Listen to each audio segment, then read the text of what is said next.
Chapter 29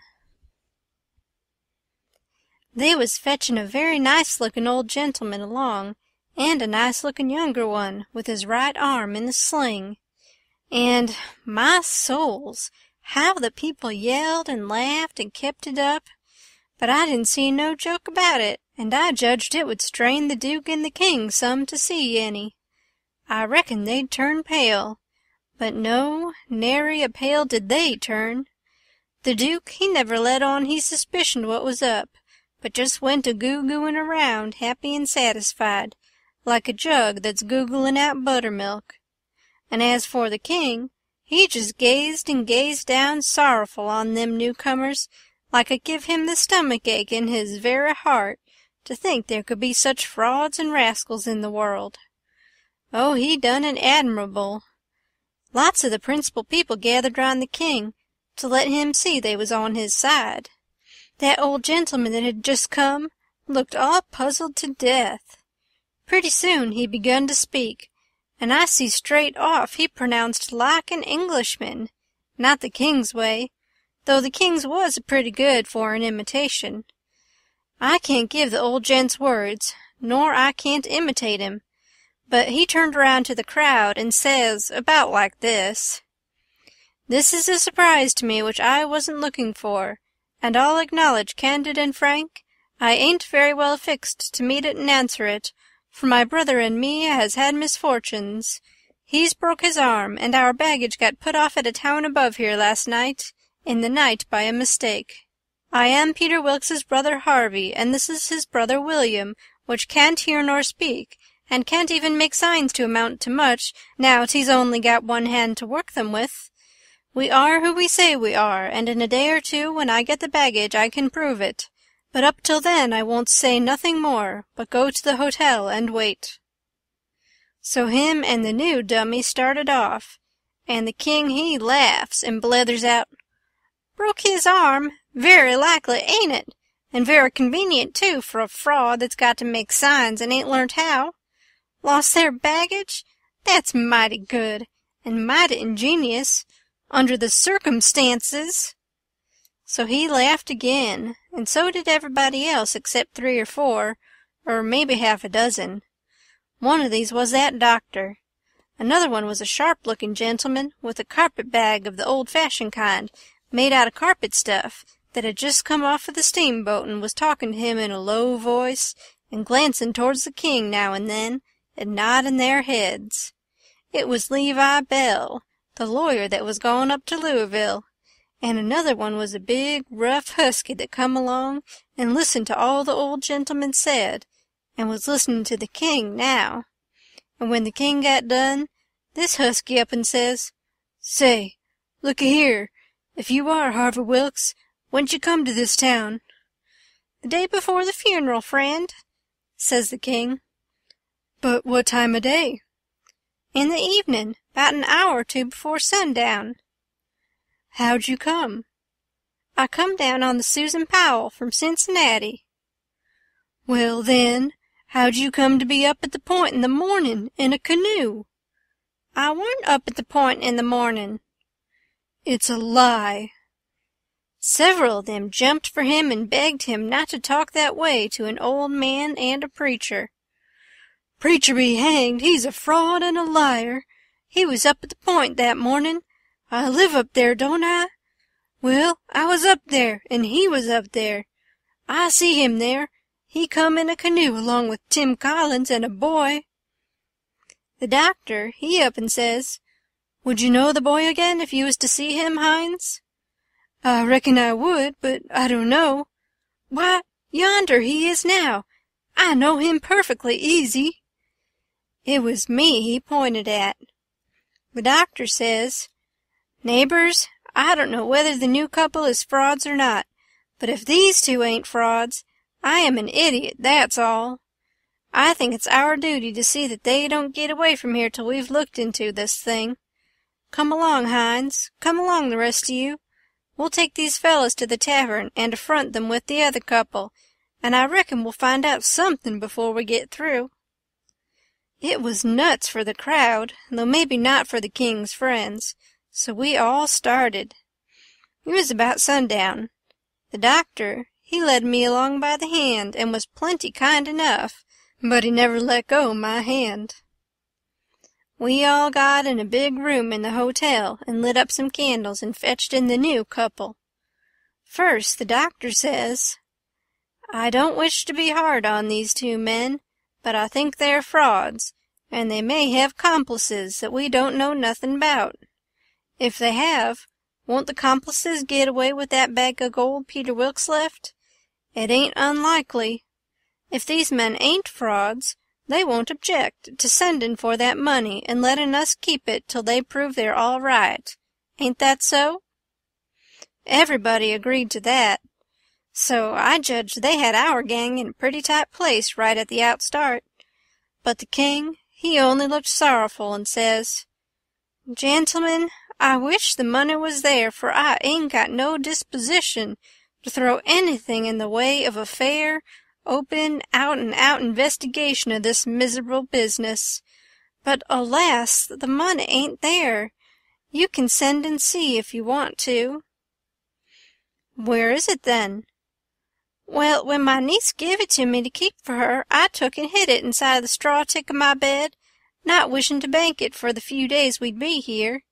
And considering the bed a safe place, we not being used to niggers and supposing 'em honest like servants in England, the niggers stole it the very next morning after I had went downstairs, and when I sold 'em I hadn't missed the money yet, so they got clean away with it. My servant here can tell you about it, gentlemen." The doctor and several said, "Shucks!" and I see nobody didn't altogether believe him. One man asked me if I see the niggers steal it. I said no, but I see them sneaking out of the room and hustling away, and I never thought nothing, only I reckon they was afraid they had waked up my master and was trying to get away before he made trouble with them. That was all they asked me. Then the doctor whirls on me and says, "Are you English too?" I says yes, and him and some others laughed and said, "Stuff!" Well, then they sailed in on the general investigation, and there we had it, up and down, hour in, hour out, and nobody never said a word about supper, nor ever seemed to think about it. And so they kept it up and kept it up, and it was the worst mixed-up thing you ever see. They made the king tell his yarn, and they made the old gentleman tell his'n, and anybody but a lot of prejudiced chuckleheads would have seen that the old gentleman was spinning truth, and the other one lies. And by they had me up to tell what I knowed. The king, he give me a left-handed look out of the corner of his eye, and so I knowed enough to talk on the right side. I begun to tell about Sheffield, and how we lived there, and all about the English Wilkses, and so on. But I didn't get pretty fur till the doctor begun to laugh, and Levi Bell, the lawyer, says, "Set down, my boy. I wouldn't strain myself if I was you. I reckon you ain't used to lying. It don't seem to come handy. What you want is practice. You do it pretty awkward." I didn't care nothing for the compliment, but I was glad to be let off anyway. The doctor, he started to say something, and turns and says, "If you'd been in town at first, Levi Bell—" The king broke in and reached out his hand and says, "Why, is this my poor dead brother's old friend that he's wrote so often about?" The lawyer and him shook hands, and the lawyer smiled and looked pleased, and they talked right along a while, and then got to one side and talked low, and at last the lawyer speaks up and says, "That'll fix it. I'll take the order and send it, along with your brothers, and then they'll know it's all right." So they got some paper and a pen, and the king he sit down and twisted his head to one side, and chawed his tongue, and scrawled off something, and then they give the pen to the duke, and then for the first time the duke looked sick, but he took the pen and wrote. So then the lawyer turns to the new old gentleman and says, "You and your brother please write a line or two and sign your names." The old gentleman wrote, but nobody couldn't read it. The lawyer looked powerful astonished, and says, "Well, it beats me. and snaked a lot of old letters out of his pocket, and examined them, and then examined the old man's writing, and then them again, and then says, 'These old letters is from Harvey Wilkes, and these two handwritings, and anybody can see they didn't write them.' The king and the duke looked old and foolish, I tell you, to see how the lawyer had took them in. 'And here's this old gentleman's handwriting, and anybody can tell easy enough he didn't write them. Fact is, the scratches he makes ain't properly writing at all. Now, here's some letters from—' The new old gentleman says, 'If you please let me explain. Nobody can read my hand but my brother there, so he copies for me. It's his hand you've got there, not mine.' 'Well,' says the lawyer, 'this is a state of things. I've got some of William's letters, too, so if you'll get him to write a line or so, we can come—' 'He can't write with his left hand,' says the old gentleman. 'If he could use his right hand, you would see that he wrote his own letters and mine, too. Look at both, please, they're by the same hand.' The lawyer done it, and says, 'I believe it's so, and if it ain't so, there's a heap stronger resemblance than I'd noticed before, anyway. Well, well, well, I thought we was right on the track of a solution, and it's gone to grass, partly. But anyway, one thing is proved. These two ain't either of them Wilkses,' and he wagged his head towards the king and the duke. Well, what do you think? That mule-headed old fool wouldn't give in then. Indeed he wouldn't. Said it warn't no fair test. Said his brother William was the cussedest joker in the world, and hadn't tried to write. He see William was going to play one of his jokes the minute he put the pen to paper, and so he warmed up and went warbling right along till he was actually beginning to believe what he was saying himself. But pretty soon the new gentleman broke in and says, 'I've thought of something. Is there anybody here that helped to lay out the late Peter Wilkes for burying?' 'Yes,' says somebody. 'Me and Ab Turner done it. We're both here.' Then the old man turns toward the king and says, 'Perhaps this gentleman can tell me what was tattooed on his breast.' Blamed if the king didn't have to brace up mighty quick, or he'd have squished down like a bluff bank that the river has cut under. It took him so sudden. And mind you, it was a thing that was calculated to make most anybody squish to get fetched such a solid one as that without any notice, because how was he going to know what was tattooed on the man? He whitened a little, he couldn't help it, and it was mighty still in there, and everybody bending a little forwards and gazing at him. Says I to myself, now he'll throw up the sponge, there ain't no more use. Well, did he? A body can't hardly believe it, but he didn't. I reckon he thought he'd keep the thing till he tired them people out, so they'd thin out, and him and the Duke could break loose and get away. Anyway, he set there, and pretty soon he'd begun to smile, and says, 'Humph, it's a very tough question, ain't it? Yes, sir, I can tell you what's tattooed on his breast. It's just a small, thin, blue arrow, that's what it is, and if you don't look close, you can't see it. Now what do you say, hey?' Well, I never see anything like that old blister for clean out-and-out cheek. The new gentleman turns brisk towards Ab Turner and his pard, and his eyes lights up like he judged he'd got the king this time, and says, 'There, you've heard what he said. Was there any such mark on Peter Wilkes's breast?' Both of them spoke up and says, 'We didn't see no such mark.' 'Good,' says the old gentleman. 'Now, what you did see on his breast was a small, dim P, and a B, which is an initial he dropped when he was young, and a W with dashes between them, so P-B-W, and you marked them that way on a piece of paper. Come, ain't that what you saw?' Both of them spoke up again and says, 'No, we didn't. We never seen any marks at all.' Well, everybody was in a state of mind now, and they sings out, 'The whole bilin' of 'em's frauds. Let's duck 'em. Let's drown 'em. Let's ride him on a rail." And everybody was whooping at once, and there was a rattling powwow. But the lawyer, he jumps on the table and yells and says, "Gentlemen, gentlemen, hear me just a word, just a single word, if you please. There's one way yet. Let's go and dig up the corpse and look." That took them. "Hooray!" they all shouted, and was starting right off. But the lawyer and the doctor sung out, "Hold on, hold on. Collar all these 4 men and the boy, and fetch them along too." "We'll do it," they all shouted, "and if we don't find them marks, we'll lynch the whole gang." I was scared now, I tell you, but there weren't no getting away, you know. They gripped us all and marched us right along, straight for the graveyard, which was 1.5 miles down the river, and the whole town at our heels, for we made noise enough, and it was only 9 in the evening.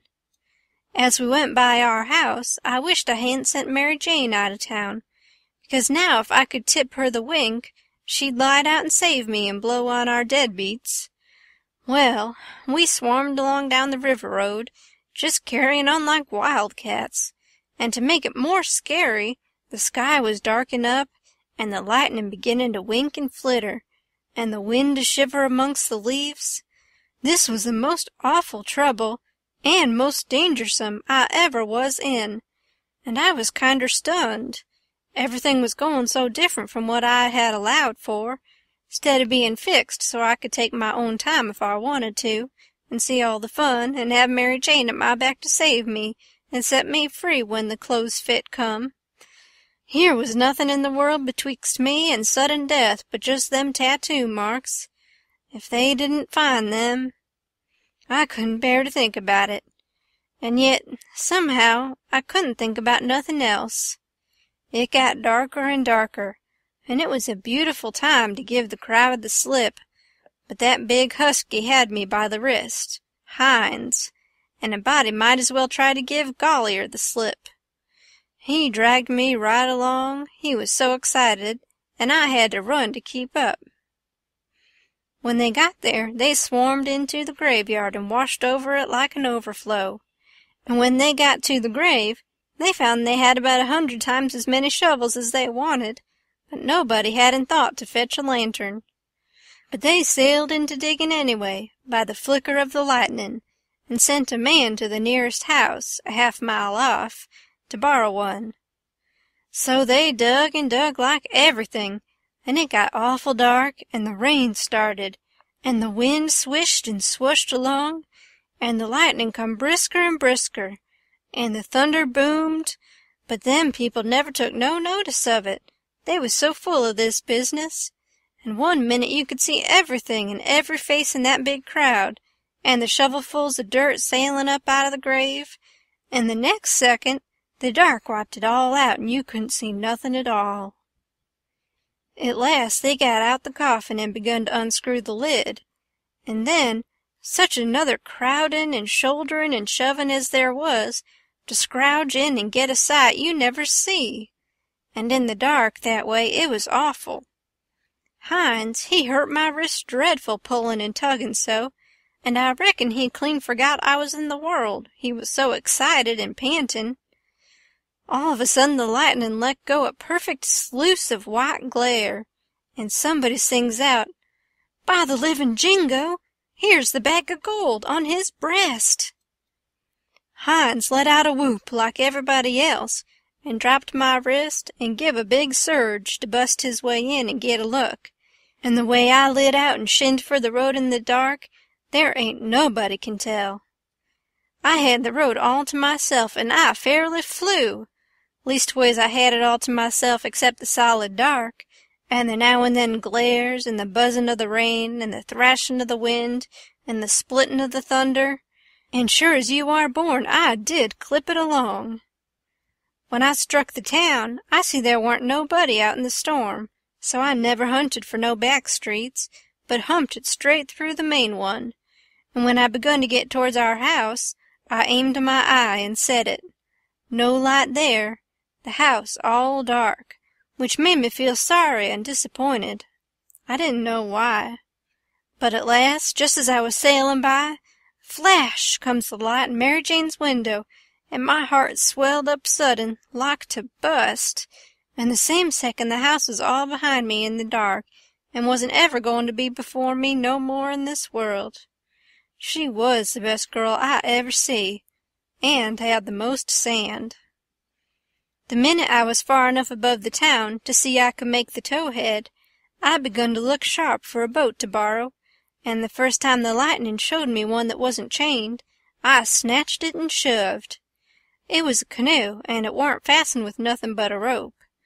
The towhead was a rattling big distance off, away out there in the middle of the river, but I didn't lose no time, and when I struck the raft at last, I was so fagged I would 'a' just laid down to blow and gasp if I could afforded it. But I didn't. As I sprung aboard, I sung out, "Out with you, Jim, and set her loose! Glory be to goodness we're shut of them!" Jim lit out and was a-comin' for me with both arms spread, he was so full of joy. But when I glimpsed him in the lightning, my heart shot up in my mouth, and I went overboard backwards, for I forgot he was old King Lear and a drowned Arab all in one, and it most scared the livers and lights out of me. But Jim, he fished me out, and was going to hug me and bless me and so on, he was so glad I was back, and we was shut of the king and the duke. But I says, "Not now, have it for breakfast, have it for breakfast. Cut loose and let her slide." So, in 2 seconds away we went a-sliding down the river, and it did seem so good to be free again, and all by ourselves on the big river, and nobody to bother us. I had to skip around a bit, and jump up and crack my heels a few times. I couldn't help it. But about the third crack, I noticed a sound that I knowed mighty well, and held my breath and listened and waited. And sure enough, when the next flash busted out over the water, here they come, and just a-layin' to their oars and making their skiff hum. It was the king and the duke. So I wilted right down onto the planks then, and give up. It was all I could do to keep from cryin'.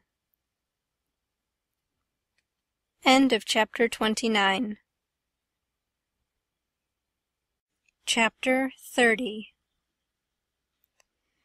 When they got aboard, the king went for me and shook me by the collar, and says, "Trying to give us the slip, was ye, you pup? Tired of our company, hey?" I says, "No, your majesty, we warn't. Please don't, your majesty." "Quick, then, and tell us what was your idea, or I'll shake the insides out of you." "Honest, I'll tell you everything just as it happened, your majesty. The man that had a holt of me was very good to me, and kept saying he had a boy about as big as me that died last year, and he was sorry to see a boy in such a dangerous fix. When they was all took by surprise by finding the gold, and made a rush for the coffin, he lets go of me and whispers, 'Heel it now, or they'll hang ye, sure.' And I lit out. It didn't seem no good for me to stay. I couldn't do nothing, and I didn't want to be hung if I could get away. So I never stopped running till I found the canoe, and when I got here I told Jim to hurry or they'd catch me and hang me yet, and I said I was afeard you and the Duke wasn't alive now, and I was awful sorry, and so was Jim, and was awful glad when we see you comin'. You may ask Jim if I didn't." Jim said it was so, and the king told him to shut up, and said, "Oh, yes, it's mighty likely," and shook me up again and said he reckoned he'd drowned me. But the Duke says, "Let go the boy, you old idiot. Would you 'a' done any different? Did you inquire around for him when you got loose? I don't remember it." So the king let go of me and begun to cuss that town and everybody in it. But the Duke says, "You better a blame sight give yourself a good cussin', for you're the one that's entitled to it most. You hain't done a thing from the start that had any sense in it, except comin' out so cool and cheeky with that imaginary blue arrow mark. That was bright. It was right down bully, and it was the thing that saved us, for if it hadn't been for that, They'd a jailed us till them Englishmen's baggage came, and then the penitentiary, you bet. But that trick took 'em to the graveyard, and the gold done us a still bigger kindness. For if the excited fools hadn't let go all holts and made that rush to get a look, we'd a slept in our cravats tonight. Cravats warranted to wear, too, longer than we'd need 'em." They was still a minute, thinking. Then the king says, kind of absent-minded like, "Humph! And we reckon the niggers stole it." That made me squirm. "Yes," said the Duke, kinder slow and deliberate and sarcastic, "we did." After about a half a minute the king drawls out, "Leastways I did." The Duke says the same way, "On the contrary, I did." The king kind of ruffles up and says, "Looky here, Bilgewater, what are you referring to?" The Duke says, pretty brisk, "When it comes to that, maybe you'll let me ask, what was you referring to?" "Shucks," says the king, very sarcastic, "but I don't know. Maybe you was asleep and didn't know what you was about." The Duke bristles up now and says, "Oh, let up on this cussed nonsense. Do you take me for a blame fool? Don't you reckon I know who hid that money in that coffin?" "Yes, sir, I know you do know, because you done it yourself." "It's a lie," and the Duke went for him. The king sings out, "Take your hands off, leg on my throat. I take it all back." The Duke says, "Well, you just own up first that you did hide that money there, intending to give me the slip one of these days, and come back and dig it up and have it all to yourself." "Wait just a minute, Duke. Answer me this one question, honest and fair. If you didn't put the money there, say it and I'll believe you and take back everything I said." "You old scoundrel, I didn't, and you know I didn't. There now." "Well, then, I believe you. But answer me only just this one more. Now don't get mad. Didn't you have it in your mind to hook the money and hide it?" The Duke never said nothing for a little bit. Then he says, "Well, I don't care if I did. I didn't do it anyway.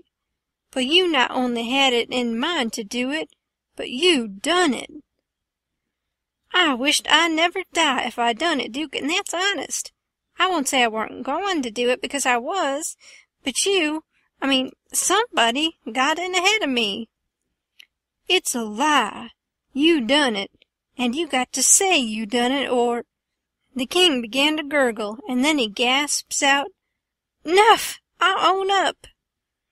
I was very glad to hear him say that, and it made me feel much more easier than what I was feeling before.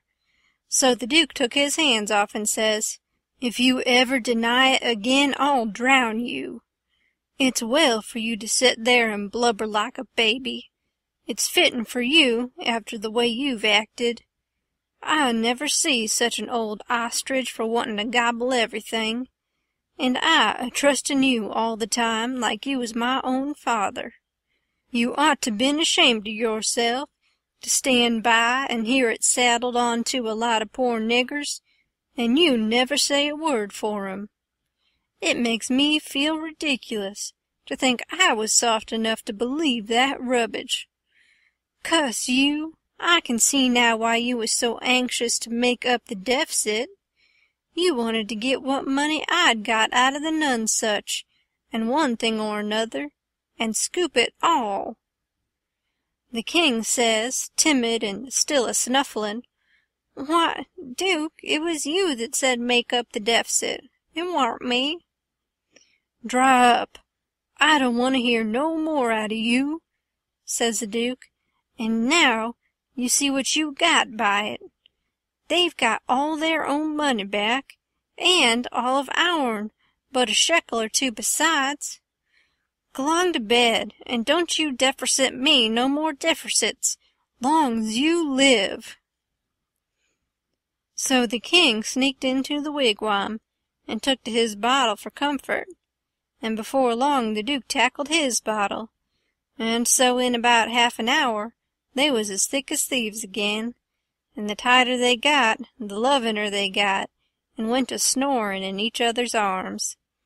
They both got powerful mellow, but I noticed the king didn't get mellow enough to forget to remember to not deny about hiding the money bag again. That made me feel easy and satisfied. Of course, when they got to snoring, we had a long gabble, and I told Jim everything. End of Chapter 30. Chapter 31. We dasn't stop again at any town for days and days, kept right along down the river. We was down south in the warm weather now, and a mighty long ways from home. We begun to come to trees with Spanish moss on them, hanging down from the limbs like long gray beards. It was the first I ever see it growing, and it made the woods look solemn and dismal. So now the frauds reckoned they was out of danger, and they begun to work the villages again. First, they done a lecture on temperance, but they didn't make enough for them both to get drunk on. Then in another village they started a dancing school, but they didn't know no more how to dance than a kangaroo does. So the first prance they made, the general public jumped in and pranced them out of town. Another time they tried to go at yellocution, but they didn't yellocute long, till the audience got up and give them a solid good cussin', and made them skip out. They tackled missionarying and mesmerizing and doctoring and telling fortunes and a little of everything, but they couldn't seem to have no luck. So at last they got just about dead broke, and laid around the raft as she floated along, thinkin' and thinkin', and never sayin' nothin', by the half a day at a time, and dreadful blue and desperate. And at last they took a change and begun to lay their heads together in the wigwam, and talk low and confidential, 2 or 3 hours at a time. Jim and me got uneasy. We didn't like the look of it. We judged they was studyin' up some kind of worse deviltry than ever. We turned it over and over, and at last we made up our minds they was going to break into somebody's house or store, or was going into the counterfeit money business or something. So then we was pretty scared, and made up an agreement that we wouldn't have nothing in the world to do with such actions, and if we ever got the least show we would give them the cold shake and clear out and leave them behind. Well, early one morning we hid the raft in a good, safe place about 2 mile below a little bit of a shabby village named Pikesville, and the king he went ashore and told us all to stay hid, whilst he went up to town and smelt around to see if anybody had got any wind of the Royal Nonesuch there yet. "House to rob, you mean," says I to myself, "and when you get through robbing it you'll come back here and wonder what has become of me and Jim in the raft, and you'll have to take it out in wonderin'." And he said if he warn't back by midday, the Duke and me would know it was all right, and we was to come along. So we stayed where we was. The Duke he fretted and sweated around and was in a mighty sour way. He scolded us for everything, and we couldn't seem to do nothing right. He found fault with every little thing. Something was a-brewin', sure. I was good and glad when midday came and no king. We could have a change, anyway, and maybe a chance for the chance on top of it. So me and the Duke went up to the village and hunted around there for the king, and by we found him in the back room of a little low doggery, very tight, and a lot of loafers bully-ragging him for sport, and he a-cussin' and a-threatenin' with all his might, and so tight he couldn't walk, and couldn't do nothin' to them. The Duke he begun to abuse him for an old fool, and the king begun to sass back, and the minute they was fairly at it, I lit out and shook the reefs out of my hind legs, and spun down the river road like a deer, for I see our chance, and I made up my mind that it would be a long day before they ever see me and Jim again. I got down there all out of breath but loaded up with joy, and sung out, "Set her loose, Jim, we're all right now." But there warn't no answer, and nobody come out of the wigwam. Jim was gone. I set up a shout, and then another one, and run this way and that in the woods, whoopin' and screechin', but it warn't no use. Old Jim was gone. Then I set down and cried. I couldn't help it. But I couldn't set still long. Pretty soon I went out on the road trying to think what I better do, and I run across a boy walking, and asked him if he'd seen a strange nigger dressed so-and-so, and he says, "Yes." "Whereabouts?" says I. "Down to Silas Phelps's place, 2 mile below here. He's a runaway nigger, and they've got him. Was you looking for him?" "You bet I ain't. I run across him in the woods about an hour or 2 ago, and he said if I hollered he'd cut my livers out, and told me to lay down and stay where I was, and I done it. Been there ever since, afeard to come out." "Well," he says, "you needn't be afeard no more, because they've got him. He run off from down south somewheres. It's a good job they got him. Well, I reckon. There's $200 reward on him. It's like picking up money out'n the road." "Yes, it is, and I could 'a' had it if I'd been big enough. I see him first. Who nailed him?" "It was an old fellow, a stranger, and he sold out his chance in him for $40, because he's got to go up the river and can't wait.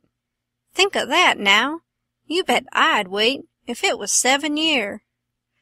"That's me every time," says I, "but maybe his chance ain't worth no more than that, if he'll sell it so cheap. Maybe there's something ain't straight about it." "But it is, though, straight as a string. I see the handbill myself. It tells all about him, to a dot, paints him like a picture, and tells the plantation he's from, below New Orleans. No siree, Bob, they ain't no trouble about that speculation, you bet you. Say, give me a chaw of tobacco, won't ye?" I didn't have none, so he left. I went to the raft and set down in the wigwam to think, but I couldn't come up to nothin'. I thought till I wore my head sore, but I couldn't see no way out of the trouble. After all this long journey, and after all we done for them scoundrels, here it was all come to nothin', everything all busted up and ruined, because they could have the heart to serve Jim such a trick as that, and make him a slave again all his life, and among strangers, too, for $40 dirty dollars. Once I said to myself, it would be 1,000 times better for Jim to be a slave at home where his family was, as long as he'd got to be a slave, and so I'd better write a letter to Tom Sawyer, and tell him to tell Miss Watson where he was. But I soon give up that notion for 2 things. She'd be mad and disgusted at his rascality and ungratefulness for leaving her, and so she'd sell him straight down the river again. And if she didn't, everybody naturally despises an ungrateful nigger, and they'd make Jim feel it all the time, and so he'd feel ornery and disgraced. And then think of me!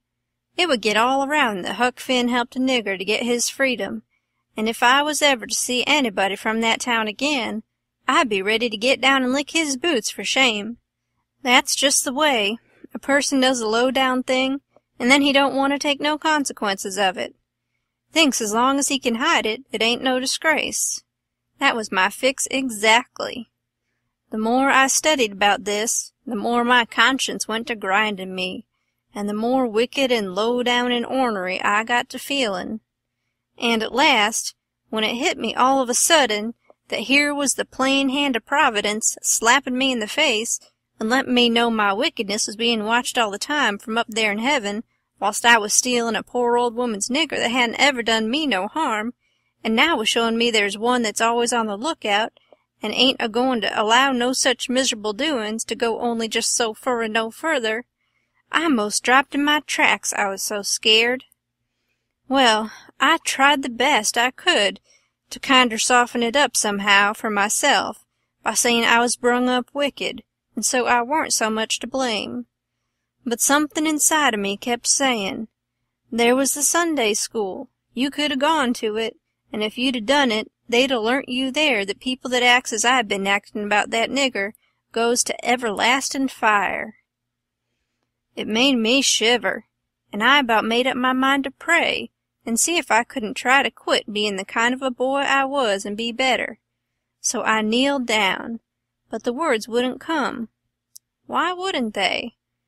It warn't no use to try and hide it from him, nor from me, neither. I knowed very well why they wouldn't come. It was because my heart warn't right, and it was because I warn't square. It was because I was playin' double. I was lettin' on to give up sin, but away inside of me I was holdin' on to the biggest one of all.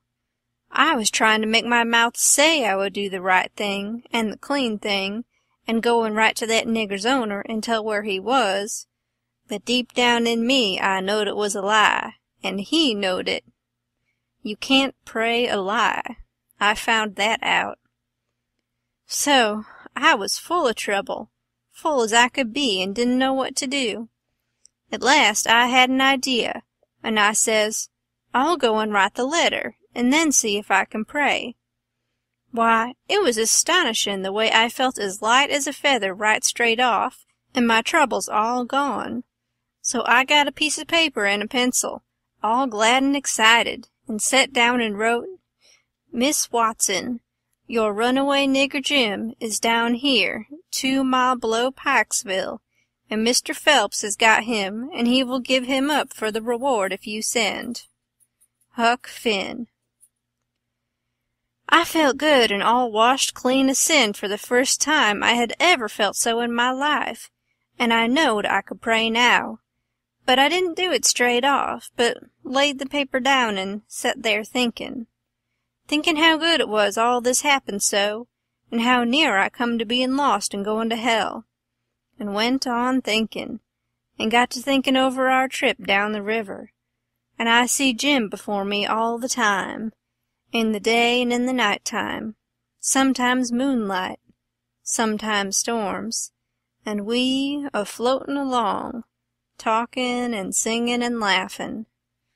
But somehow I couldn't seem to strike no places to harden me against him, but only the other kind.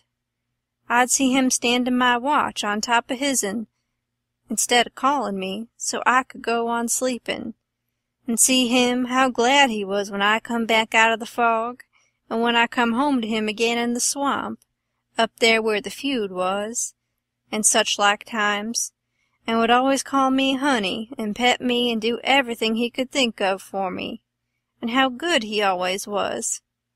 And at last I struck the time I saved him by tellin' the men we had smallpox aboard, and he was so grateful, and said I was the best friend old Jim ever had in the world, and the only one he's got now. And then I happened to look around and see that paper. It was a close place.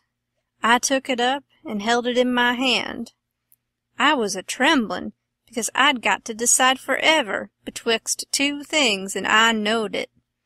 I studied a minute, sort o' holdin' my breath, and then says to myself, All right, then, I'll go to hell, and tore it up. It was awful thoughts and awful words, but they was said, and I let them stay said, and never thought no more about reformin'. I shoved the whole thing out of my head, and said I would take up wickedness again, which was in my line, bein' brung up to it, and the other warn't. And for a starter, I would go to work and steal Jim out of slavery again, and if I could think up anything worse, I would do that too, because as long as I was in, and in for good, I might as well go the whole hog. Then I set to thinkin' over how to get at it, and turned over some considerable many ways in my mind, and at last fixed up a plan that suited me. So then I took the bearings of a woody island that was down the river a piece, and as soon as it was fairly dark, I crept out with my raft and went for it, and hid it there, and then turned in. I slept the night through and got up before it was light, and had my breakfast, and put on my store clothes, and tied up some others and one thing or another in a bundle, and took the canoe and cleared for shore. I landed below where I judged was Phelps's place, and hid my bundle in the woods, and then filled up the canoe with water, and loaded rocks into her, and sunk her where I could find her again when I wanted her, about 1/4 of a mile below a little steam sawmill that was on the bank. Then I struck up the road, and when I passed the mill, I see a sign on it, Phelps Sawmill, and when I come to the farmhouses, 200 or 300 yards further along, I kept my eyes peeled, but didn't see nobody around, though it was good daylight now. But I didn't mind, because I didn't want to see nobody just yet. I only wanted to get the lay of the land. According to my plan, I was going to turn up there from the village, not from below. So I just took a look, and shoved along, straight for town. Well, the first man I see when I got there was the Duke. He was sticking up a bill for the Royal Nonesuch, 3-night performance like that other time. They had the cheek, them frauds. I was right on him before I could shirk. He looked astonished and says, "Hullo, where'd you come from?" Then he says kind of glad and eager, "Where's the raft? Got her in a good place?" I says, "Why, that's just what I was going to ask your grace." Then he didn't look so joyful and says, "What was your idea for asking me?" he says. "Well," I says, "when I see the king in that doggery yesterday, I says to myself, we can't get him home for hours till he's soberer, so I went a-loafing around town to put in the time and wait. A man up and offered me 10 cents to help him pull a skiff over the river and back to fetch a sheep, and so I went along, but when we was dragging him to the boat, and the man left me a holts of the rope and went behind him to shove him along, he was too strong for me and jerked loose and run, and we after him. We didn't have no dog, and so we had to chase him all over the country till we tired him out. We never got him till dark. Then we fetched him over, and I started down for the raft.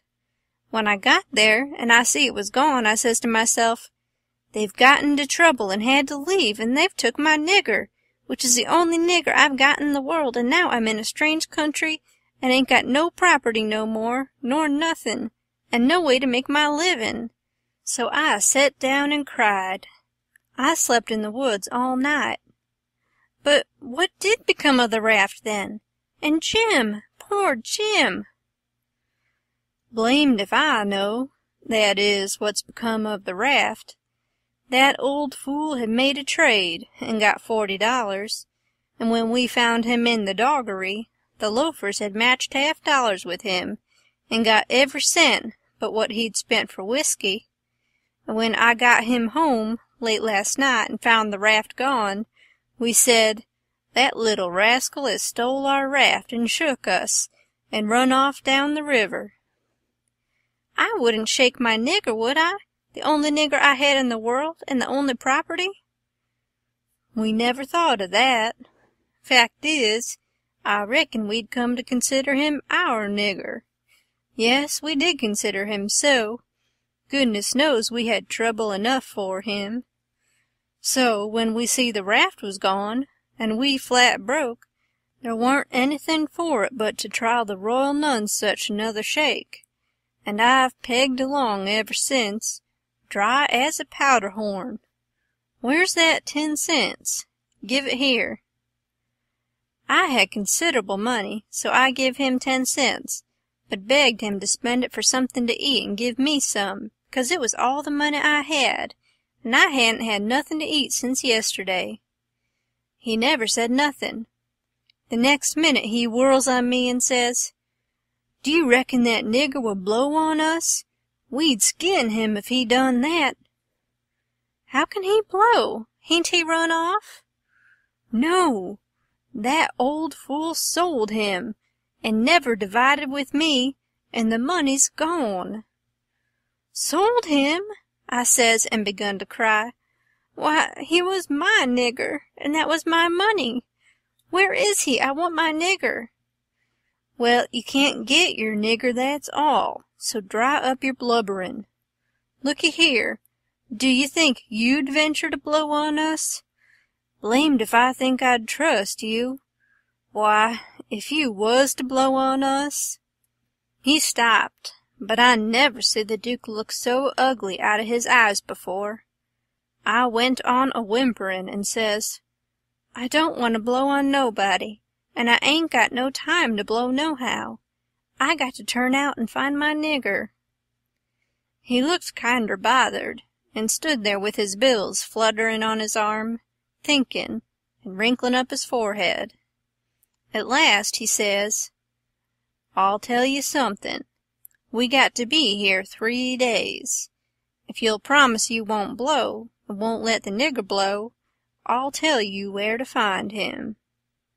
So I promised, and he says, "A farmer by the name of Silas—" and then he stopped.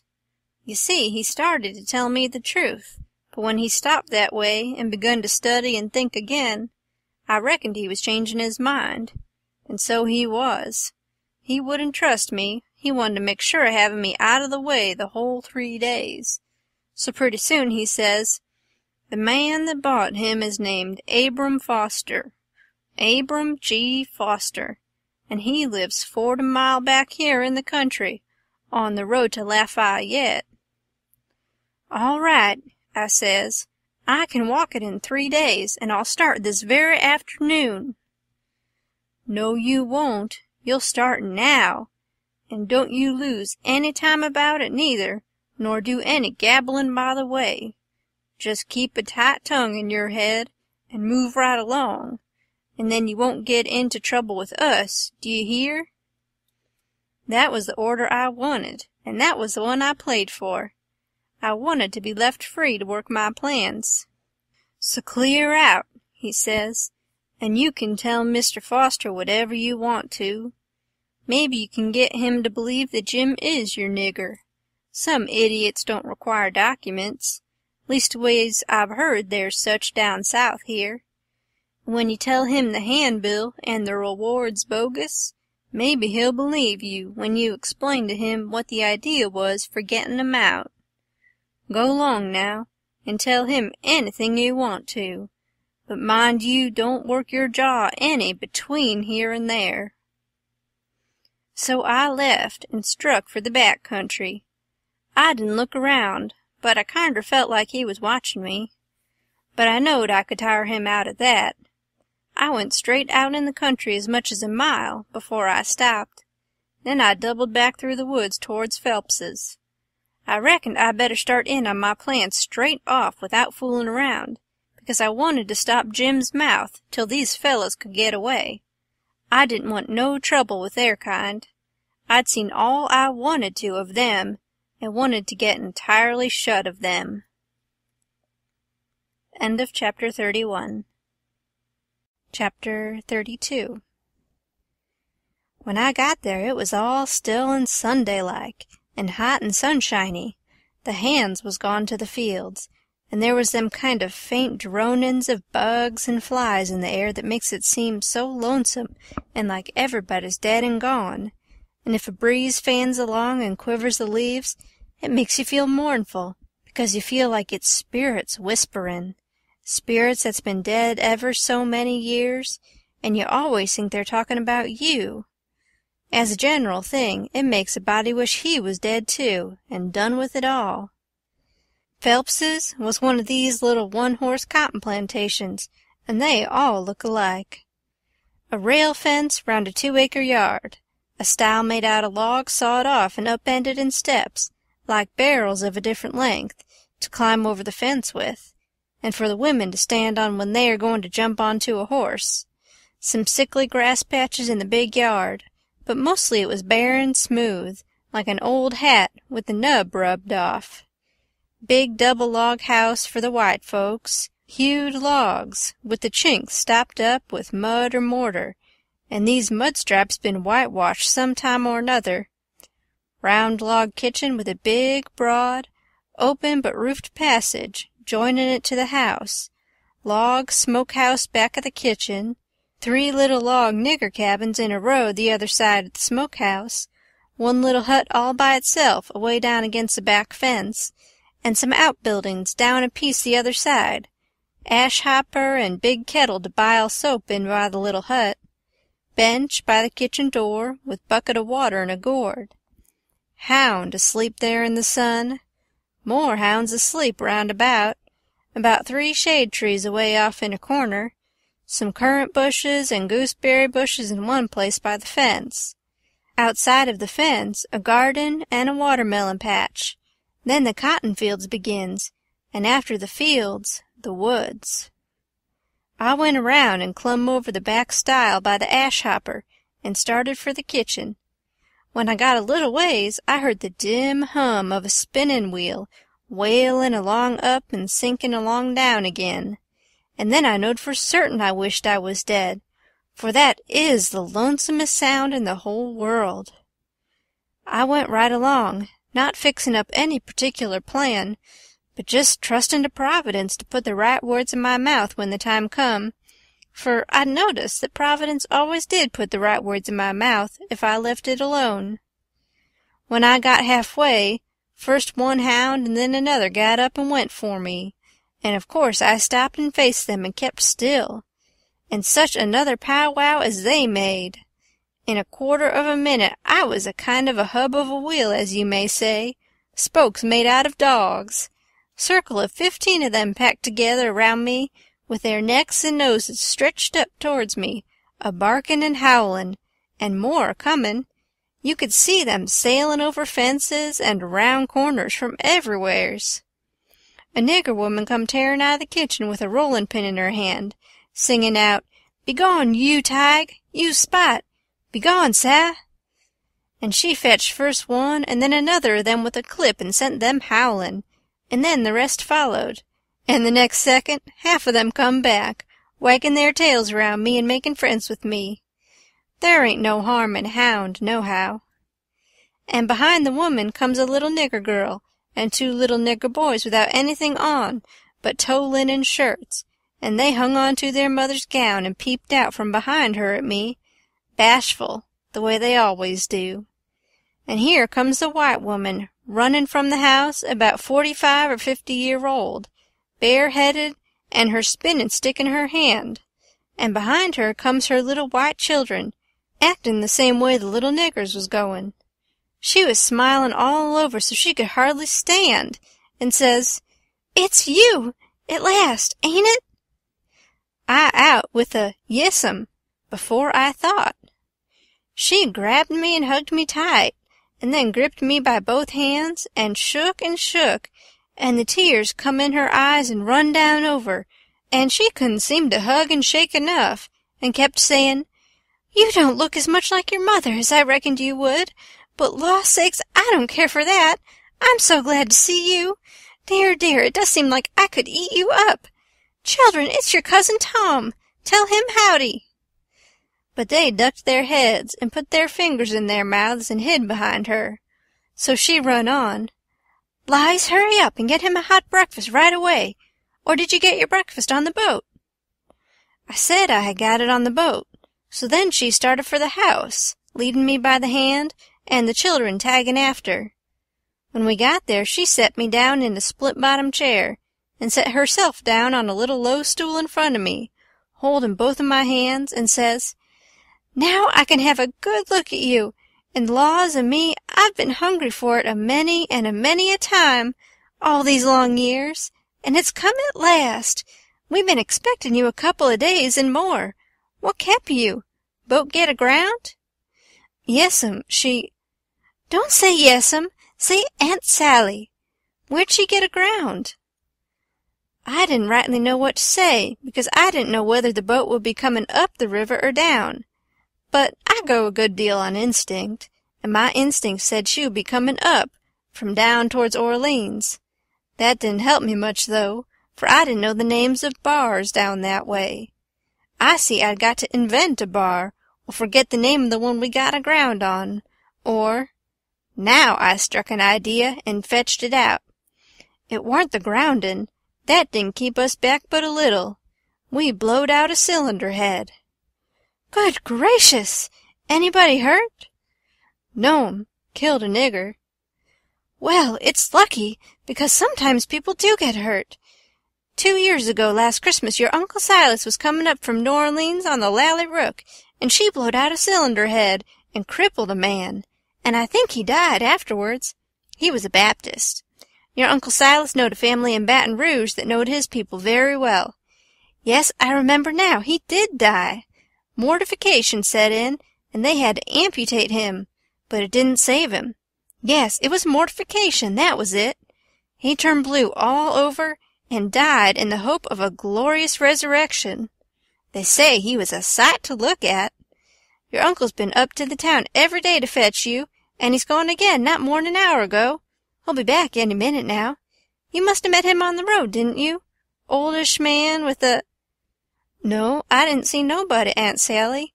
The boat landed just at daylight, and I left my baggage on the wharf boat and went looking around the town and out a piece in the country to put in the time and not get here too soon, and so I come down the back way. Who'd you give the baggage to? Nobody. Why, child, it'll be stole. Not where I hidden, I reckon it won't, I says. How'd you get your breakfast so early on the boat? It was kinder thin ice, but I says, the captain seen me standing around and told me I better have something to eat before I went ashore, so he took me and the Texas to the officers' lunch and give me all I wanted. I was getting so uneasy I couldn't listen good. I had my mind on the children all the time. I wanted to get them out to one side and pump them a little, and find out who I was, but I couldn't get no show. Mrs. Phelps kept it up and run on so. Pretty soon she made the cold chill streak all down my back, because she says, But here we're a-running on this way, and you hain't told me a word about Sis, nor any of them. Now I'll rest my works a little, and you start up yourn. Just tell me everything. Tell me all about 'em all, every one of 'em, and how they are, and what they're doing, and what they told you to tell me, and every last thing you can think of. Well, I see I was up a stump, and up it good. Providence had stood by me this fur all right, but I was hard and tight aground now. I see it warn't a bit of use to try to go ahead. I'd got to throw up my hand. So I says to myself, here's another place where I got to risk the truth. I opened my mouth to begin, but she grabbed me and hustled me in behind the bed and says, Here he comes. Stick your head down lower there. That'll do. You can't be seen now. Don't you let on you're here. I'll play a joke on him. Children, don't you say a word. I see I was in a fix now, but it warn't no use to worry. There warn't nothing to do but just hold still, and try to be ready to stand from under when the lightning struck. I had just one little glimpse of the old gentleman when he come in, then the bed hid him. Mrs. Phelps, she jumps for him and says, Has he come? No, says her husband. Goodness gracious, she says, what in the world can have become of him? I can't imagine, says the old gentleman, and I must say it makes me dreadful uneasy. Uneasy? She says, I'm ready to go distracted. He must have come, and you've missed him along the road. I know it's so. Something tells me so. Why, Sally, I couldn't miss him along the road. You know that. But, oh, dear, dear, what will Sis say? He must have come. You must have missed him. Oh, don't distress me any more'n I'm already distressed. I don't know what in the world to make of it. I'm at my wit's end, and I don't mind acknowledgin' that I'm right down scared. But there's no hope that he's come, for he couldn't come and me miss him. Sally, it's terrible, just terrible. Something's happened to the boat, sure. Why, Silas, look yonder up the road. Ain't that somebody comin'? He sprung to the window at the head of the bed, and that give Mrs. Phelps the chance she wanted. She stooped down quick at the foot of the bed and give me a pull, and out I come, and when he turned back from the window there she stood, a-beamin' and a-smilin' like a house afire, and I standin' pretty meek and sweaty alongside. The old gentleman stared and says, Why, who's that? Who do you reckon it is? I hain't no idea. Who is it? It's Tom Sawyer!" By jings, I most slumped through the floor. But there weren't no time to swap knives. The old man grabbed me by the hand and shook and kept on shaking. And all the time, how the woman did dance around and laugh and cry. And then how they both did fire off questions about Sid and Mary and the rest of the tribe. But if they was joyful, it warn't nothing to what I was, for it was like being born again, I was so glad to find out who I was. Well, they froze to me for 2 hours, and at last, when my chin was so tired it couldn't hardly go any more, I had told them more about my family, the Sawyer family, than ever happened to any 6 Sawyer families. And I explained all about how we blowed out a cylinder head at the mouth of White River, and it took us 3 days to fix it, which was all right and worked first rate, because they didn't know but what it would take 3 days to fix it. If I'd a called it a bolt head, it would have done just as well. Now, I was feeling pretty comfortable all down one side, and pretty uncomfortable all up the other. Being Tom Sawyer was easy and comfortable, and it stayed easy and comfortable, till by and by I hear a steamboat coughing along down the river.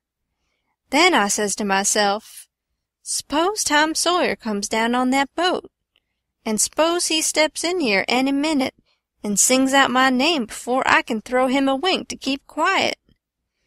Well, I couldn't have it that way. It wouldn't do at all. I must go up the road and waylay him.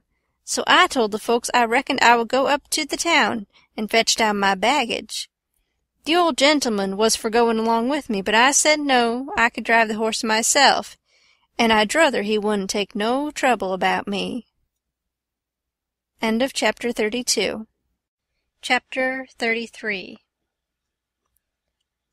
So I started for town in the wagon, and when I was halfway, I see a wagon comin', and sure enough, it was Tom Sawyer, and I stopped and waited till he come along. I says, "Hold on," and it stopped alongside, and his mouth opened up like a trunk, and stayed so, and he swallowed 2 or 3 times like a person that's got a dry throat, and then says, "I hain't ever done you no harm, you know that. So, then, what you want to come back and haunt me for?" I says, "I hain't come back. I hain't been gone." When he heard my voice, it righted him up some, but he warn't quite satisfied yet. He says, "Don't you play nothin' on me, because I wouldn't on you. Honest Injun, you ain't a ghost?" "Honest Injun, I ain't," I says. Well, well, that ought to settle it, of course, but I can't somehow seem to understand it no way. Look-a-here, weren't you ever murdered at all?" "No, I warn't ever murdered at all. I pleaded on them. You come in here and feel of me if you don't believe me." So he done it, and it satisfied him, and he was that glad to see me again he didn't know what to do. And he wanted to know all about it right off, because it was a grand adventure and mysterious, and so it hit him where he lived. But I said leave it alone till by and by, and told his driver to wait, and we drove off a little piece, and I told him the kind of a fix I was in, and what did he reckon we better do? He said let him alone a minute, and don't disturb him.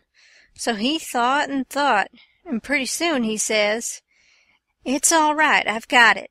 Take my trunk in your wagon, and let on it's yourn, and you turn back and fool along slow, so as to get to the house about the time you ought to, and I'll go towards town a piece, and take a fresh start, and get there a quarter or a half an hour after you, and you needn't let on to know me at first." I says, "All right, but wait a minute, there's one more thing, a thing that nobody don't know but me, and that is, there's a nigger here that I'm a-trying to steal out of slavery, and his name is Jim, old Miss Watson's Jim." He says, "What? Why, Jim is—" He stopped and went to studying. I says, "I know what you'll say. You'll say it's dirty, low-down business, but what if it is? I'm low-down, and I'm a-going to steal him, and I want you to keep mum and not let on. Will you?" His eye lit up, and he says, "I'll help you steal him." Well, I let go all holts then, like I was shot. It was the most astonishin' speech I ever heard, and I'm bound to say Tom Sawyer fell considerable in my estimation, only I couldn't believe it. Tom Sawyer a nigger stealer! "Aw, shucks!" I says. "You're jokin'." "I ain't jokin' either." "Well, then," I says, "jokin' or no jokin', if you hear anything said about a runaway nigger, don't forget to remember that you don't know nothin' about him, and I don't know nothin' about him." Then we took the trunk and put it on my wagon, and he drove off his way and I drove mine. But of course I forgot all about driving slow, on account of being glad and full of thinking, so I got home a heap too quick for that length of a trip.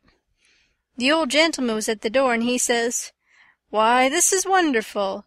Whoever would have thought it was in that mare to do it? I wish we'd a timed her. And she hain't sweated a hair, not a hair.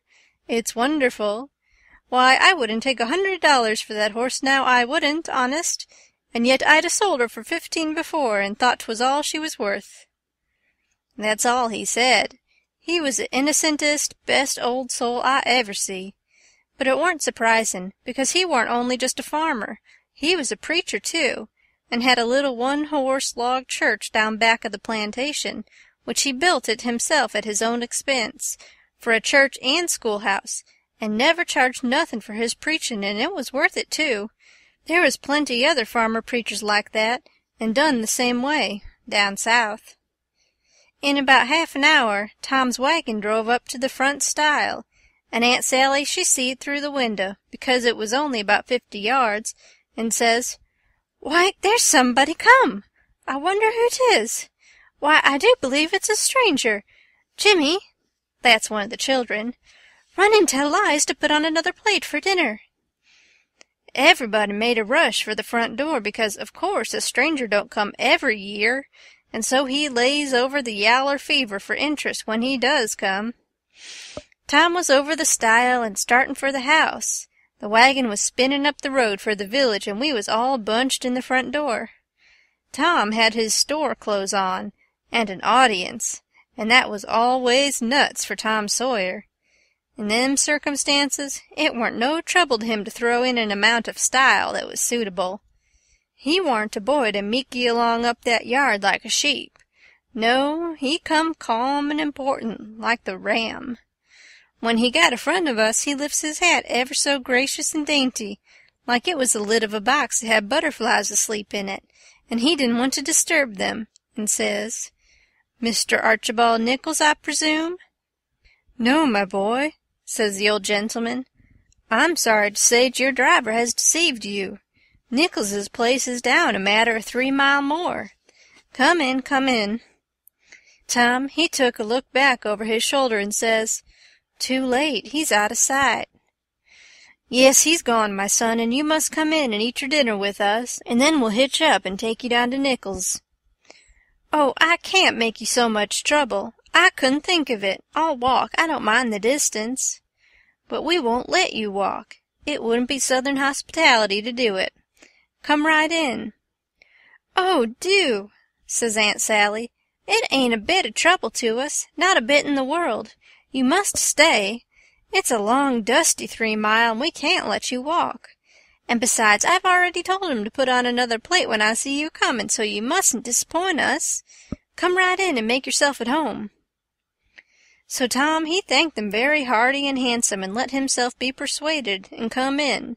And when he was in, he said he was a stranger from Hicksville, Ohio, and his name was William Thompson, and he made another bow.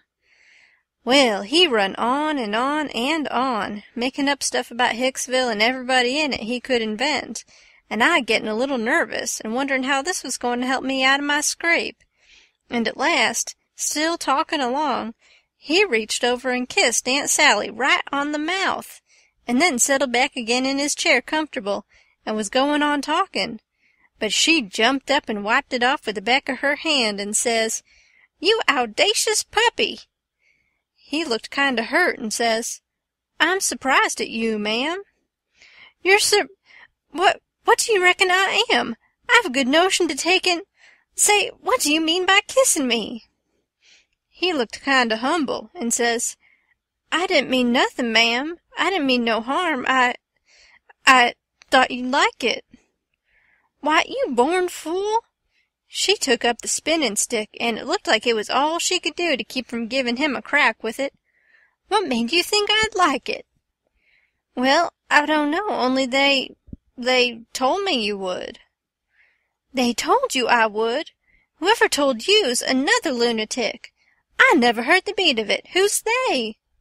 "Why, everybody. They all said so, ma'am."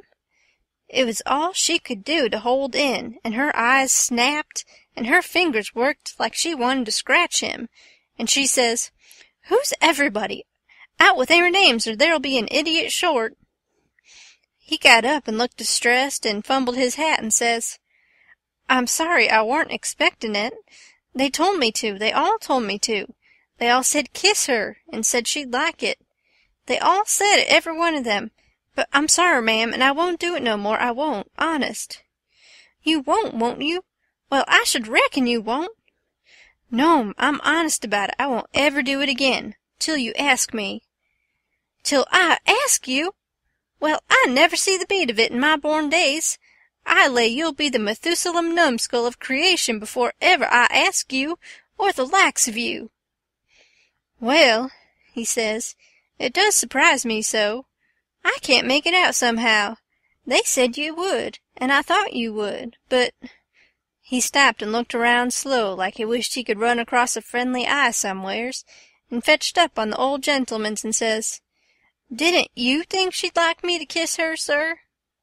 "Why, no, well, no, I believe I didn't." Then he looks on around the same way to me and says, "Tom, didn't you think Aunt Sally'd open up her arms and say, 'Sid Sawyer'?" "My land!" she says, breaking in and jumping for him. "You impudent young rascal, to fool a body so!" and was going to hug him, but he fended her off and says, "No, not till you've asked me first." So she didn't lose no time, but asked him and hugged him and kissed him over and over again, and then turned him over to the old man, and he took what was left. And after they got a little quiet again, she says, "Why, dear me, I never see such a surprise. We weren't looking for you at all, but only Tom. Sis never wrote to me about anybody coming but him." "It's because it warn't intended for any of us to come but Tom," he says, "but I begged, and at the last minute she let me come too. So, coming down the river, me and Tom thought it would be a first-rate surprise for him to come here to the house first, and for me to by and by tag along and drop in, and let on to be a stranger. But it was a mistake, Aunt Sally. This ain't no healthy place for a stranger to come." "No, not impudent whelp, Sid. You ought to had your jaws boxed. I hain't been so put out since I don't know when. But I don't care. I don't mind the terms. I'd be willing to stand 1,000 such jokes to have you here." Well, to think of that performance! I don't deny it, I was most putrefied with astonishment when you give me that smack. We had dinner out in that broad open passage betwixt the house and the kitchen, and there was things enough on that table for 7 families, and all hot, too. None of your flabby tough meat that's laid in a cupboard in a damp cellar all night, and tastes like a hunk of old cold cannibal in the morning. Uncle Silas, he asked a pretty long blessing over it, but it was worth it, and it didn't cool it a bit neither, the way I've seen them kind of interruptions do lots of times. There was a considerable good deal of talk all the afternoon, and me and Tom was on the lookout all the time, but it warn't no use. They didn't happen to say nothing about any runaway nigger, and we was afraid to try to work up to it. But at supper, at night, one of the little boys says, "Pa, mayn't Tom and Sid and me go to the show?" "No," says the old man, "I reckon there ain't going to be any, and you couldn't go if there was, because the runaway nigger told Burton and me all about that scandalous show, and Burton said he would tell the people. So I reckon they've drove the audacious loafers out of town before this time." So there it was, but I couldn't help it. Tom and me was to sleep in the same room and bed, so, being tired, we bid good night and went up to bed right after supper, and clumb out of the window and down the lightning rod, and shoved for the town, for I didn't believe anybody was going to give the king and the duke a hint, and so if I didn't hurry up and give them one, they'd get into trouble sure.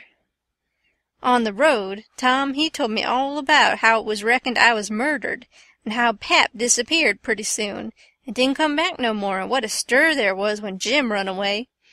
And I told Tom all about our Royal Nonesuch rapscallions, and as much of the raft voyage as I had time to.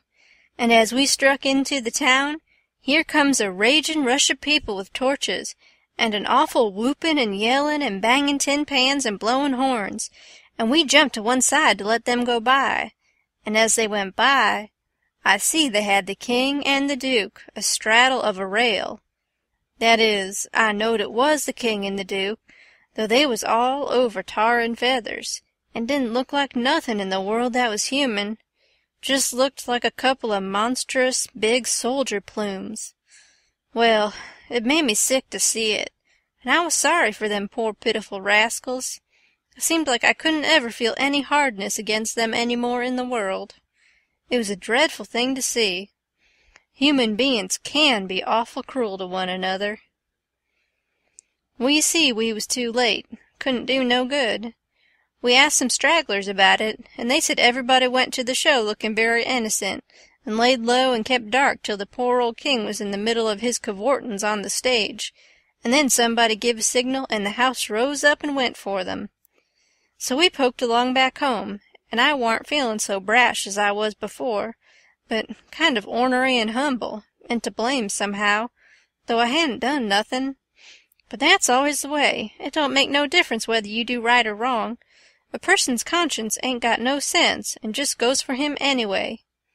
If I had a yaller dog that didn't know no more than a person's conscience does, I would poison him. It takes up more room than all the rest of a person's insides, and yet ain't no good nohow. Tom Sawyer, he says the same. End of Chapter 33. Chapter 34. We stopped talking and got to thinking. By and by, Tom says, "Looky here, Huck, what fools we are not to think of it before. I bet I know where Jim is." "No, where?" "In that hut down by the ash hopper. Why, looky here, when we was at dinner, didn't you see a nigger man go in there with some victuals?" "Yes." "What did you think the victuals was for?" "For a dog." "So'd I." "Well, it wasn't for a dog." "Why?" "Because part of it was watermelon." "So it was, I noticed it. Well, it does beat all that I never thought about a dog not eating watermelon. It shows how a body can see and don't see at the same time." "Well, the nigger unlocked the padlock when he went in, and he locked it again when he came out. He fetched Uncle a key about the time we got up from the table. Same key, I bet. Watermelon shows man, lock shows prisoner, and it ain't likely there's two prisoners on such a plantation, and where the people's all so kind and good. Jim's the prisoner. All right, I'm glad we found it out detective fashion. I wouldn't give shucks for any other way. Now you work your mind and study out a plan to steal Jim, and I will study out one too, and we'll take the one we like the best." What a head for just a boy to have! If I had Tom Sawyer's head, I wouldn't trade it off to be a duke, nor mate of a steamboat, nor clown in a circus, nor nothing I can think of. I went to thinking out a plan, but only just to be doing something. I knowed very well where the right plan was going to come from. Pretty soon Tom says, "Ready?"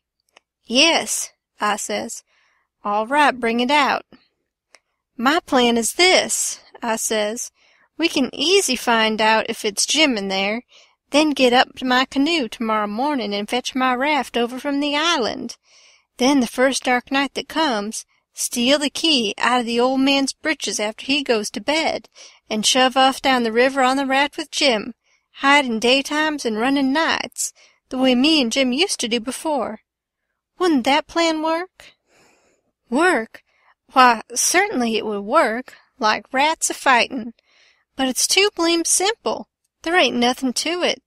What's a good of a plan that ain't no more trouble than that? It's as mild as goose milk. Why, Huck, it wouldn't make no more talk than breaking into a soap factory." I never said nothin', because I warn't expectin' nothin' different, but I knowed mighty well that whenever he got his plan ready, it wouldn't have none of them objections to it. And it didn't. He told me what it was, and I see in a minute it was worth 15 of mine for style, and would make Jim just as free a man as mine would, and maybe get us all killed besides. So I was satisfied, and said we would waltz in on it. I needn't tell what it was here, because I knowed it wouldn't stay the way it was. I knowed he would be a-changin' it around every which way as we went along, and heavin' in new bullinesses whenever he got a chance, and that is what he done.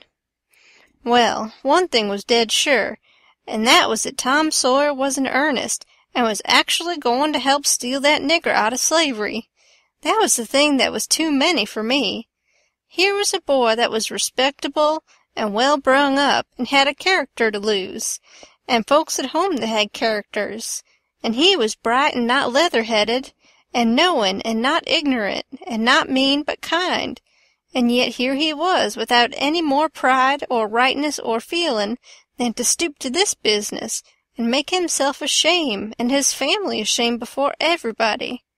I couldn't understand it no way at all. It was outrageous, and I knowed I ought to just up and tell him so, and so be his true friend, and let him quit the thing right where he was and save himself. And I did start to tell him, but he shut me up and says, "Don't you reckon I know what I'm about? Don't I generally know what I'm about?" "Yes." "Didn't I say I was going to help steal the nigger?" "Yes." "Well, then." That's all he said, and that's all I said. It warn't no use to say any more, because when he said he'd do a thing, he always done it. But I couldn't make out how he was willin' to go into this thing, so I just let it go, and never bothered no more about it. If he was bound to have it so, I couldn't help it. When we got home, the house was all dark and still, so we went on down to the hut by the ash hopper for to examine it. We went through the yard so as to see what the hounds would do. They knowed us, and didn't make no more noise than country dogs is always doing when anything comes by in the night.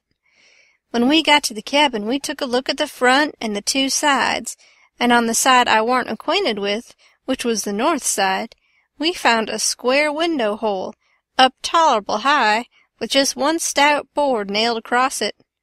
I says, "Here's the ticket.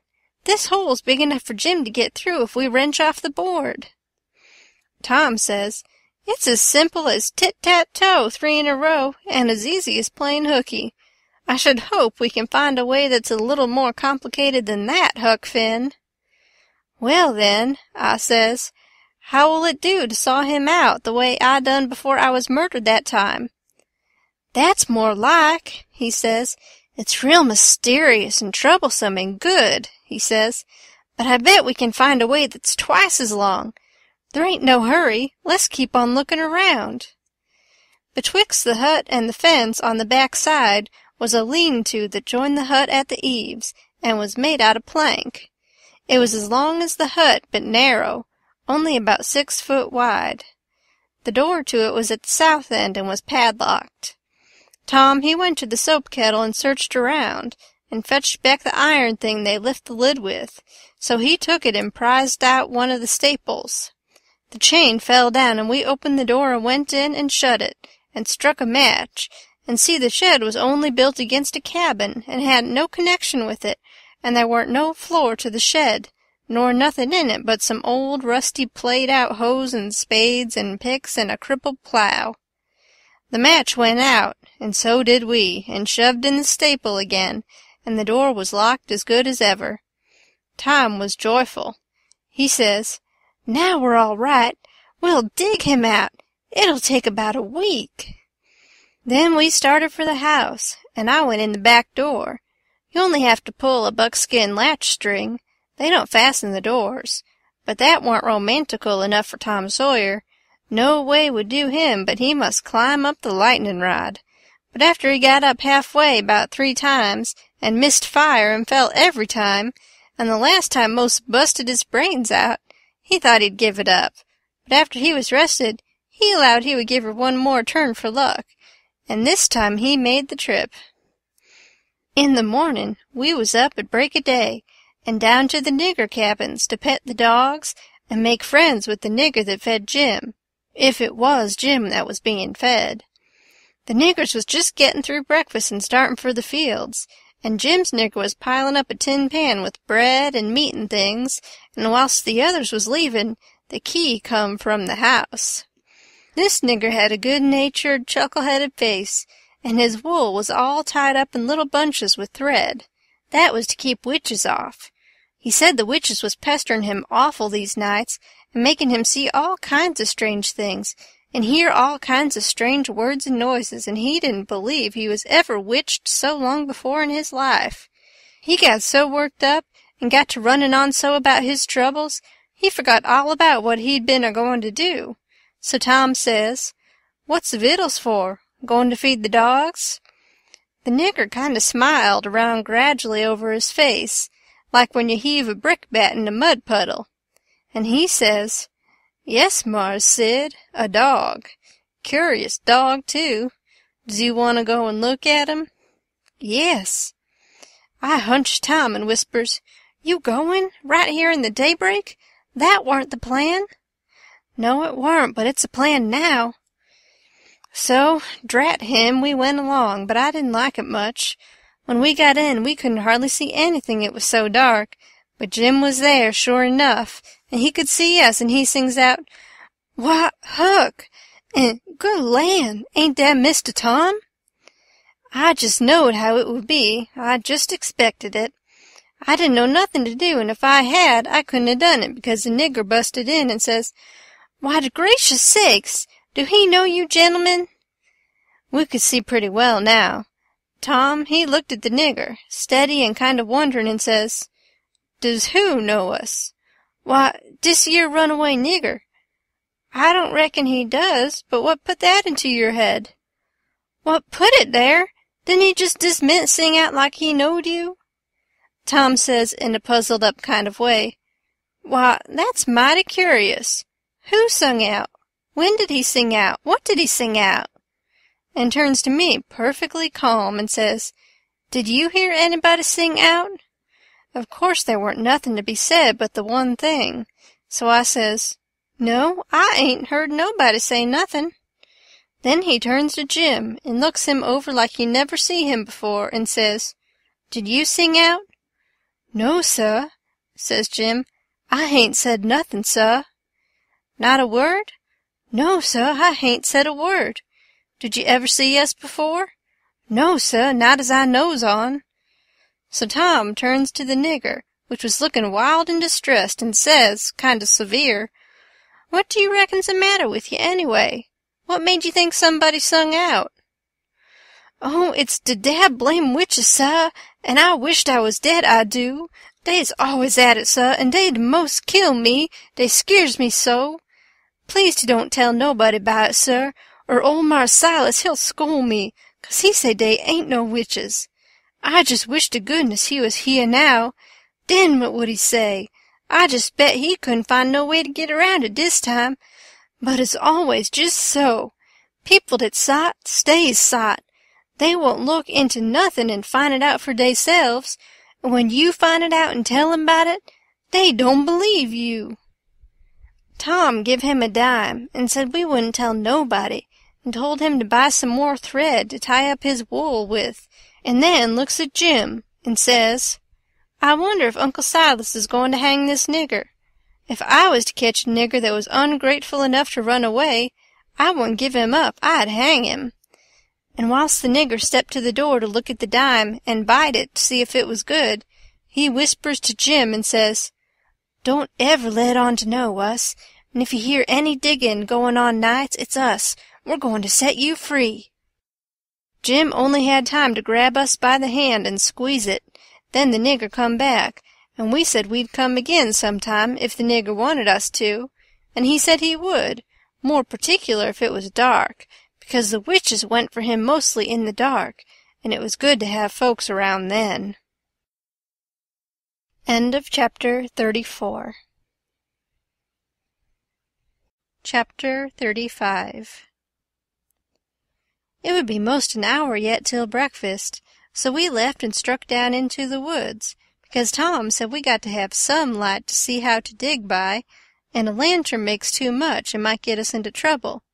What we must have was a lot of them rotten chunks that's called foxfire, and just makes a soft kind of a glow when you lay them in a dark place. We fetched an armful and hid it in the weeds and set down to rest, and Tom says, kind of dissatisfied, "Blame it, this whole thing is just as easy and awkward as it can be, and so it makes it so rotten difficult to get up a difficult plan. There ain't no watchman to be drugged. Now there ought to be a watchman. There ain't even a dog to give a sleeping mixture to. And there's Jim chained by one leg with a 10-foot chain to the leg of his bed. Why, all you got to do is lift up the bedstead and slip off the chain. And Uncle Silas, he trusts everybody, sends the key to the pumpkin-headed nigger, and don't send nobody to watch the nigger. Jim could have got out of that window hole before this, only there wouldn't be no use trying to travel with a 10-foot chain on his leg. Why, drat it, Huck, it's the stupidest arrangement I ever see. You got to invent all the difficulties. Well, we can't help it. We got to do the best we can with the materials we've got. Anyhow, there's one thing. There's more honor in getting him out through a lot of difficulties and dangers where there weren't one of them furnished to you by the people who it was their duty to furnish them, and you had to contrive them all out of your own head. Now, look at just that one thing of the lantern. When you come down to the cold facts, we simply got to let on that a lantern's risky. Why, we could work with a torchlight procession if we wanted to, I believe. Now, whilst I think of it, we got to hunt up something to make a saw out of the first chance we get. What do we want of a saw? What do we want of a saw? Hain't we got to saw the leg of Jim's bed off so as to get the chain loose? Why, you just said a body could lift up the bedstead and slip the chain off. Well, if that ain't just like you, Huck Finn. You can get up the infant schooliest ways of going at a thing. Why, hain't you ever read any books at all? Baron Trenck, nor Casanova, nor Benvenuto Cellini, nor Henry IV, nor none of them heroes? Who ever heard of getting a prisoner loose in such an old maidy way as that? No, the way all the best authorities does is to saw the bed leg in two, and leave it just so, and swallow the sawdust so it can't be found, and put some dirt and grease around the sawed place, so the very keenest cinescal can't see no sign of its being sawed, and thinks the bed leg is perfectly sound. Then the night you're ready, fetch the leg a kick. Down she goes, slip off your chain, and there you are, nothing to do but hitch your rope ladder to the battlements, shin down it, break your leg in the moat, because a rope ladder is 19 foot too short, you know, and there's your horses and your trusty vassals, and they scoop you up and fling you across the saddle, and away you go to your native Languedoc or Navarre or wherever it is. It's gaudy, Huck. I wish there was a moat to this cabin. If we get time, the night of the escape, we'll dig one. I says, what do we want of a moat when we're going to snake him out from under the cabin? But he never heard me. He had forgot me and everything else. He had his chin in his hand, thinking. Pretty soon he sighs and shakes his head, then sighs again and says, "No, it wouldn't do. There ain't necessity enough for it." "For what?"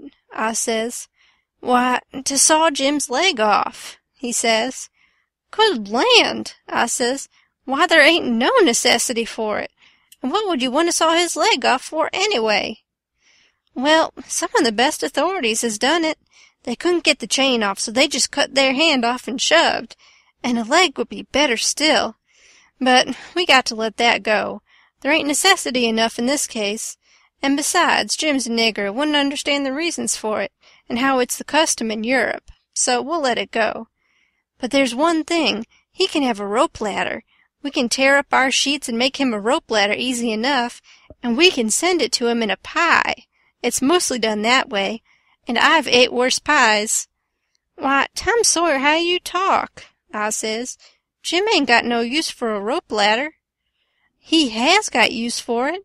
How you talk, you better say. You don't know nothing about it. He's got to have a rope ladder. They all do. What in the nation can he do with it? Do with it? He can hide it in his bed, can't he? That's what they all do, and he's got to, too. Huck, you don't ever seem to want to do anything that's regular.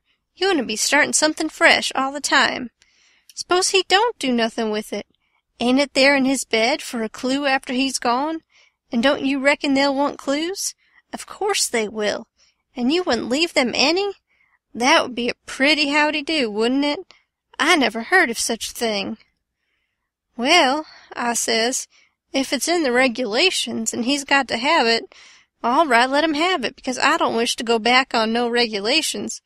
But there's just one thing, Tom Sawyer. If we go to tearing up our sheets to make Jim a rope ladder, we're going to get into trouble with Aunt Sally just as sure as you're born.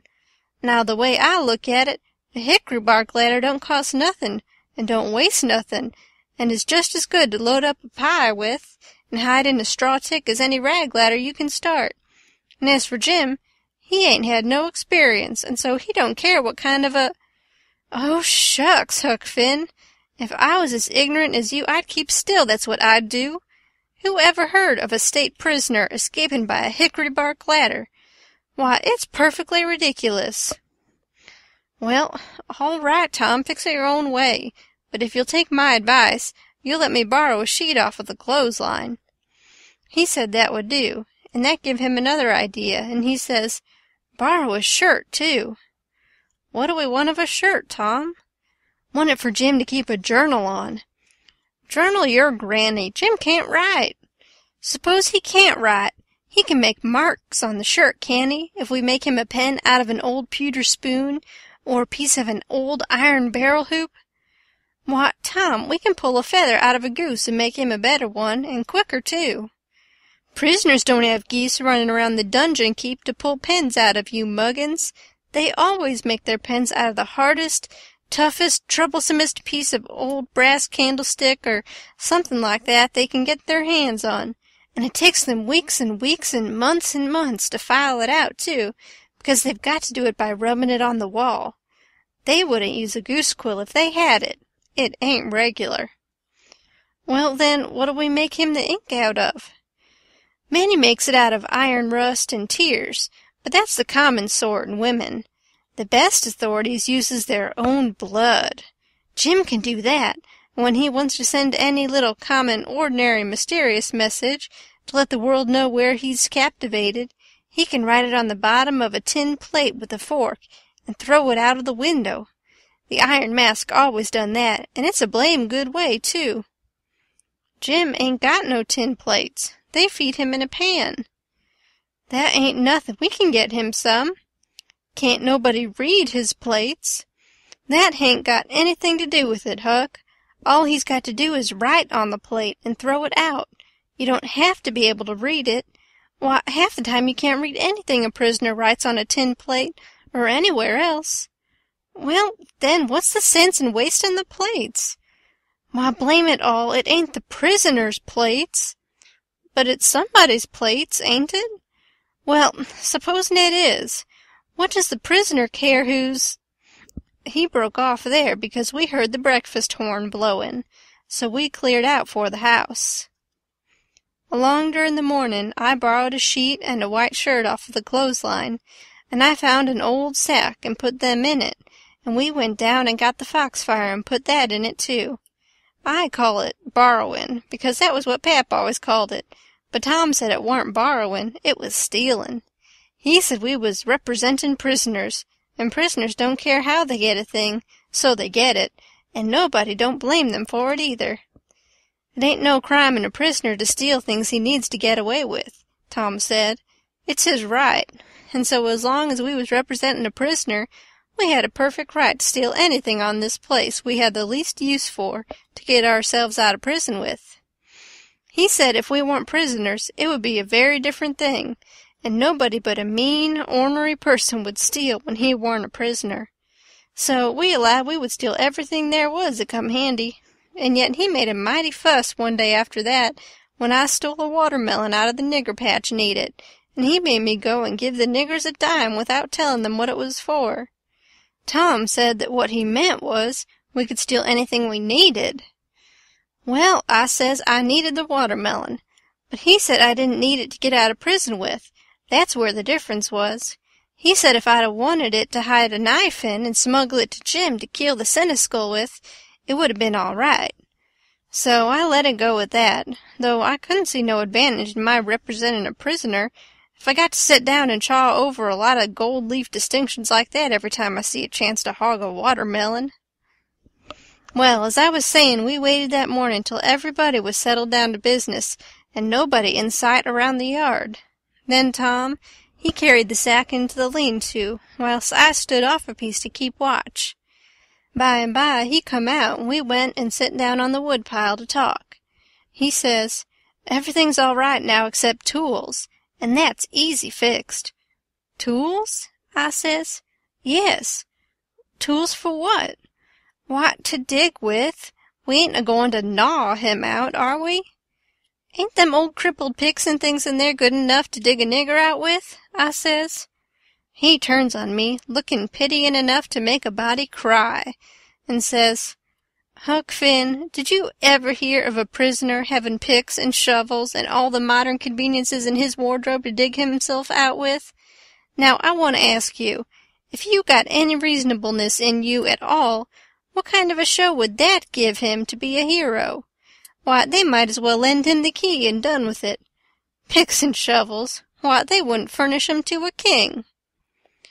"Well, then," I says, "if we don't want the picks and shovels, what do we want?"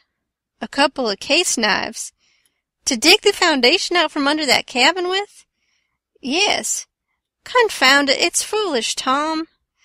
"It don't make no difference how foolish it is. It's the right way, and it's the regular way, and there ain't no other way that ever I heard of, and I've read all the books that gives any information about these things. They always dig out with a case knife, and not through dirt, mind you. Generally it's through solid rock, and it takes them weeks and weeks and weeks, and forever and ever. Why, look at one of them prisoners in the bottom dungeon of the Castle Deef in the harbor of Marseilles that dug himself out that way. How long was he at it, you reckon?" "I don't know." "Well, guess." "I don't know, a month and a half." 37 years, and he come out in China. That's the kind. I wish the bottom of this fortress was solid rock." "Jim don't know nobody in China." "What's that got to do with it? Neither did that other fellow. But you're always a-wandering off on a side issue. Why can't you stick to the main point?" "All right, I don't care where he comes out, so he comes out, and Jim don't either, I reckon. But there's one thing anyway. Jim's too old to be dug out with a case knife. He won't last." "Yes, he will last, too. You don't reckon it's going to take 37 years to dig out through a dirt foundation, do you?" "How long will it take, Tom?" "Well, we can't risk being as long as we ought to, because it mayn't take very long for Uncle Silas to hear from down there by New Orleans. He'll hear Jim ain't from there. Then his next move will be to advertise Jim or something like that. So we can't risk being as long digging him out as we ought to. By rights, I reckon we ought to be a couple of years, but we can't. Things being so uncertain, what I recommend is this, that we really dig right in as quick as we can, and after that we can let on to ourselves that we was at it 37 years. Then we can snatch him out and rush him away the first time there's an alarm. Yes, I reckon that'll be the best way." "Now, there's sense in that," I says. "Letting on don't cost nothing. Letting on ain't no trouble, and if it's any object, I don't mind letting on we was at 150 year. It wouldn't strain me none, after I got my hand in. So I'll mosey along now and smouch a couple of case knives." "Smouch 3, he says. "We want to make a saw out of it." "Tom, if it ain't unregular and irreligious to suggest it," I says, "there's an old rusty saw blade around yonder, sticking under the weatherboarding behind the smoke-house." He looked kind of weary and discouraged like, and says, "It ain't no use to try to learn you nothing, Huck. Run along and smouch the knives, 3 of them." So I done it. End of chapter 35.